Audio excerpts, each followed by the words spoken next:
Mark Mitchell from Rasmussen. Mark, let me go through this theory that I've got, and you've got the data to back it up.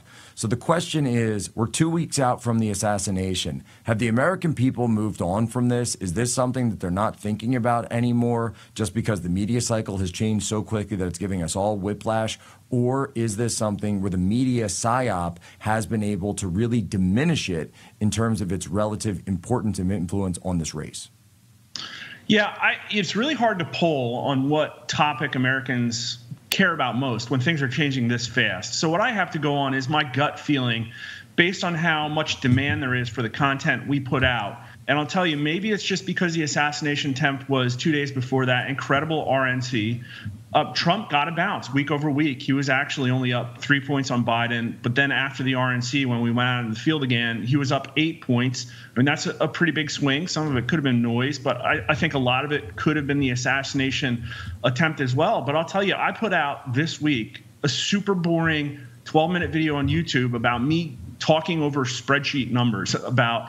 The title was Explained How Trump is Actually Beating Kamala Harris. And that thing it's on its way to 250,000 views. And if you just look at Google Trends, everybody in the country right now is Googling every single Kamala Harris adjacent term.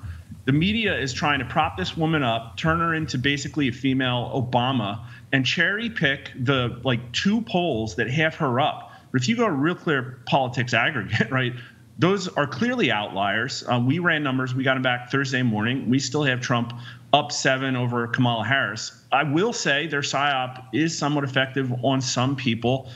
Thursday night data came back, and it was roughly head-to-head. So she's down to a +4, or Trump's down to a +4 over Kamala Harris. But, I mean, that's still solidly up outside the margin of error. And if you look at all the polls out there, everybody basically agrees with us.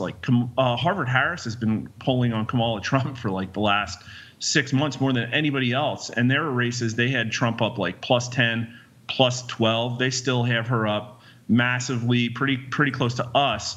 So there's just no way that this woman is beating Donald Trump, and all of our polling has pointed to this. She's never really outperformed him. I think at this point, they're basically just, swap in puppet A for puppet B, and I think a lot of voters realize that. So Trump is still winning massively in the national popular vote. Now, I will say, after 2020, we've all learned that the national popular vote still counts a heck of a lot less than it did before 2020. But even in our swing states, we went out and did a swing state poll up until July 12th. And we had Trump, even in a Trump +3 poll, we had Trump winning from 1 to 9 points in every single swing state. I don't think those people are going to be baited into switching their vote from Trump to Kamala Harris because Biden's out of the race, to be honest with you. No, and this is exactly what we saw Mark Enton over on, or Harry Enton over on CNN talking about this idea that Harris Mentum. It's not Harris Mentum. It's just more Democrats are filling in the gaps for Kamala who were already there because they weren't there for Biden. This isn't some massive swing, and it lines up with your data as well. It's not a swing. It's the people were already there because Biden was so soft. So we shouldn't be expecting this incredible. And by the way, this is the numbers that we're seeing, or the hype. I'll put it this way: the hype that we're seeing for Kamala Harris right now is exactly like the hype for one of these terrible new Disney Star Wars movies right before it gets 38% on Rotten Tomatoes from the audience score. And that's the difference. Rotten Tomatoes audience scores, I think, are important because that's the difference between public opinion versus media opinion. And that's what you're tracking as well. Yeah. Well, we're also polling likely voters. Almost everybody else is polling registered voters. And we've gotten into this before, but essentially the big effect that I think likely voters shows is that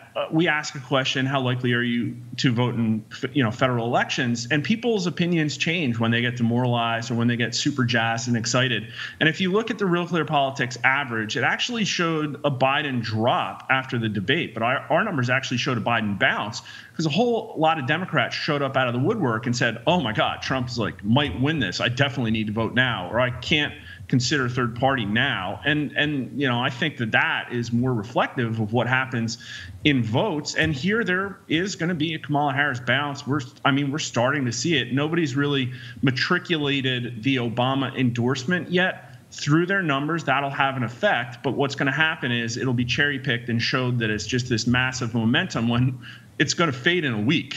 Like, that's just what happens with the way these bounces happen. I can already see the Biden post-debate bounce fading. Trump had like a 13, 14-point crossover advantage on Joe Biden. It got down to 0 in our polling after the debate. It's back up to like 6, 7 points. Really, the big takeaway here is that Trump is still winning with independents. He was up 20 points earlier this week over Kamala Harris among independents. It's down to 13 or 14 points in this number. So it's like, yeah, the mix of independents is going to change a little bit because people saw some stuff on Good Morning America or whatever, right? It'll fade. You know, if you have Denver throw up that chart that shows the moving average polling, like Trump's numbers are just solidly pretty close to 50%.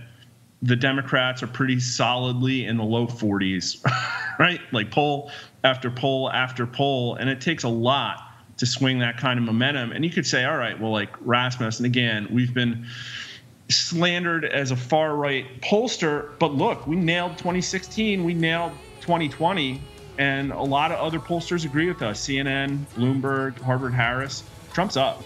Mark Mitchell, I want to get you in to wrap. Tell people real quick, Mark, what are you working on and where people go to find your latest data?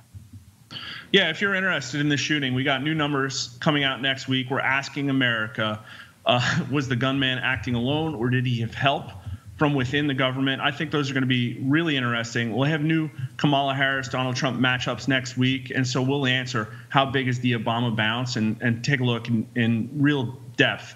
Follow us at Twitter, Rasmussen_poll. I'm there as well. And also you can check our videos out at YouTube, Rasmussen_poll.